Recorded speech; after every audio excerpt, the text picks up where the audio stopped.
Hello there, welcome to my Water Stuff. My name is Paul Mount. A special retro movie review tonight. It's my own little personal tribute to an underappreciated genius of the Hollywood movie making world. A man who revolutionized special effects back in the 60s and the 70s. And in the 70s, directed a film which has become a bit of a classic in the world of science fiction. The film I'm talking about is Silent Running. The man I'm talking about is Douglas Trumbull.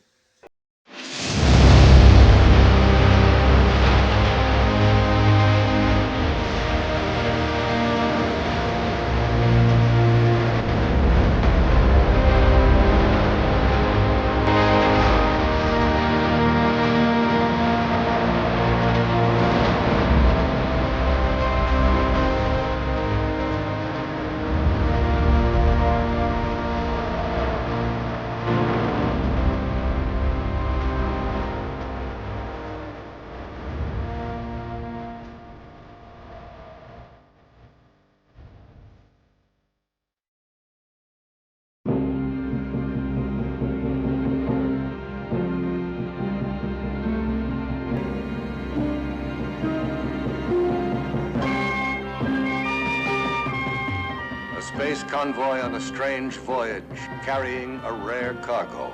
The forests, the plants, the growing things doomed to extinction on Earth. We have just received orders to abandon and nuclear destruct all the forests and return our ships to commercial service. We're going home! You can't blow up this forest. Now move! You're not gonna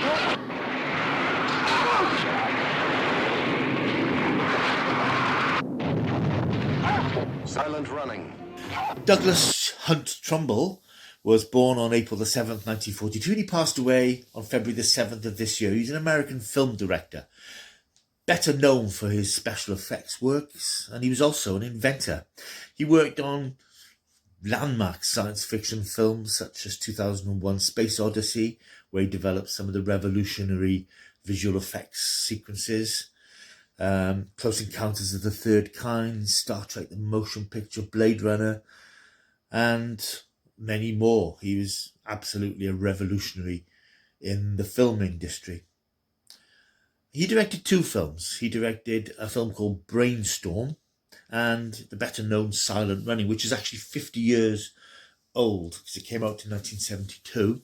So I'm doing this video today by way of a celebration of the film as it celebrates 50 years and in memory of Douglas Trumbull, who, as I say, passed away very recently. Silent Running is an absolute classic of science fiction.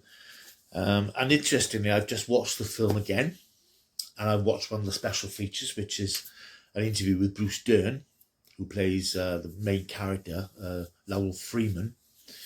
And he makes the point in the interview that everyone who's seen Silent Running remembers, they might not remember exactly when they watched it, but they probably saw it when they were a kid. I didn't see it when I was a kid. I saw it in the 70s, and I was instantly struck by it. I knew this was a good film because I like science fiction, I like spaceships and all that sort of thing. But I knew that this was a very different sort of science fiction film, and it certainly is. If you think of science fiction films today, we think of Star Wars and Star Trek and all these big bombastic special effects extravaganzas that we get these days. Silent Running isn't that film.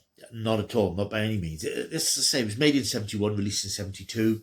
And as I've mentioned in previous videos, this was a time when science fiction wasn't exactly in a ghetto, but it wasn't the big popular crowd pleaser that it is these days. It wasn't the big marquee film genre.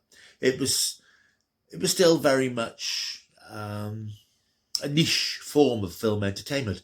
Although we had had fairly recently films like the Planet of the Apes series, but this was all pre-Star Wars, which sort of changed the shape of science fiction.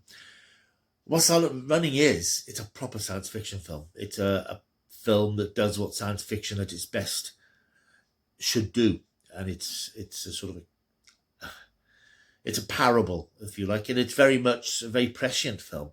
because it's all about the ecology and the importance of the ecology and the importance of saving the earth, because it's the only one we've got. And don't worry, I'm not going to get all green on you. But the environment is a big issue these days. It is in the headlines all the time. I think we're all aware now of greenhouse gases and the greenhouse effect and carbon emissions and all these things that are doing untold damage to the planet. And I think we all know that something needs to be done about it. There's only so much that we as individuals can do. But it's up to the government really to make the big major changes. And we know we've had this COP climate conferences and all these things going on.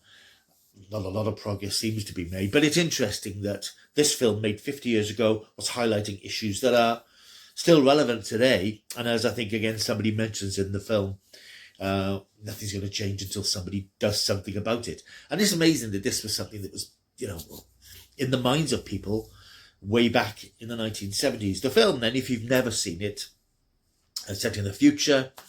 Earth has become, as somebody again states in the film, everybody's got a job, there's no hunger, but there's also no nature.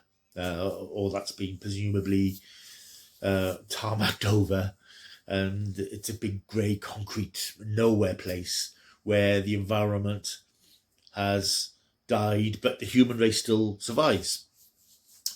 The environment survives as well because in a series of geodesic domes have been sent out into space on a spaceship called the Valley Forge, and there's a few sort of curators who are on board these ships, just keeping these areas alive. There's a sort of desert dome, there's a forest dome, which is the sort of where the main action of the film takes place. And as I said, Bruce Dern plays Lovell Morgan. Freeman Lovell. Got there in the end. He plays Freeman Lovell. And he's passionate about what he does. He cares. But his three co-workers don't really. They're just there because it's a job they have to do for a few years. It's part of what they do. They just want to get back to Earth to carry on with their normal lives.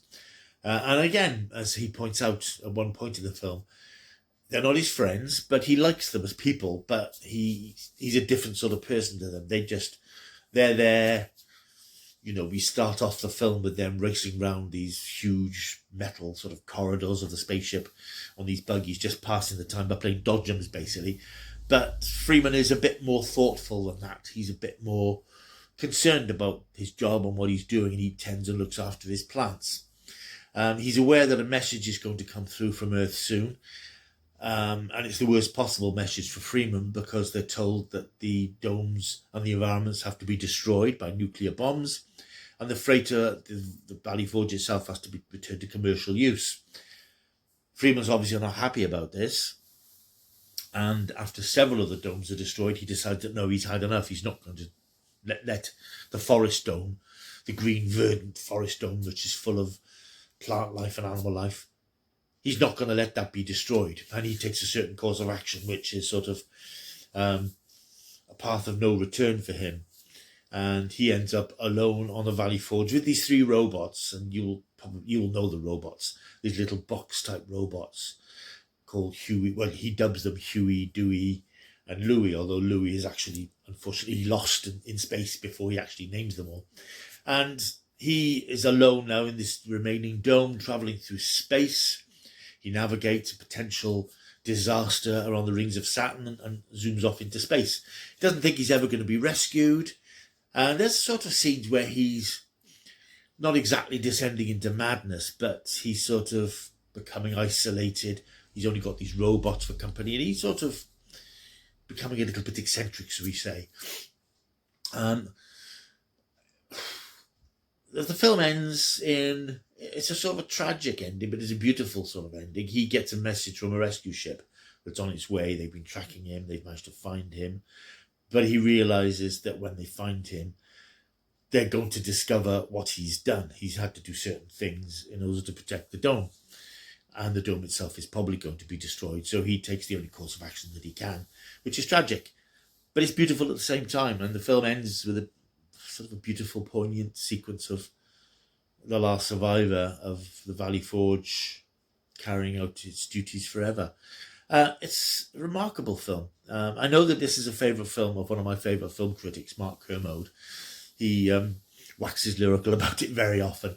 And I can see why, because it is, as I said, it's proper science fiction. It's not explosions and lasers and aliens. It's about humanity and the fragility of the ecosphere that we live in, if I can hopefully not sound too pompous, about a potential future that even now, 50 years after this film, is still a potential future of a world which has ravaged and destroyed its own environment.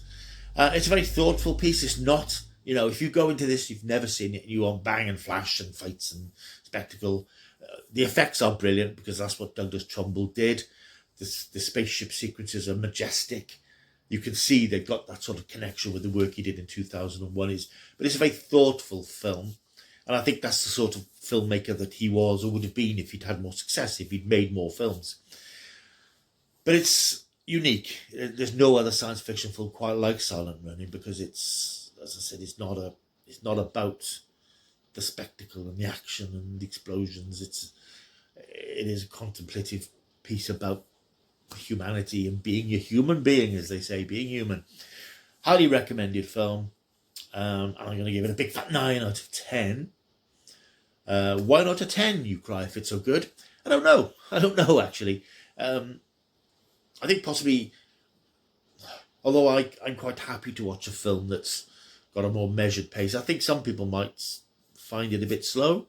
I think if you come to it now as a person who watches modern blockbusters, which are always on the go and always fast and rarely pause for breath, you might find this a bit sluggish in places.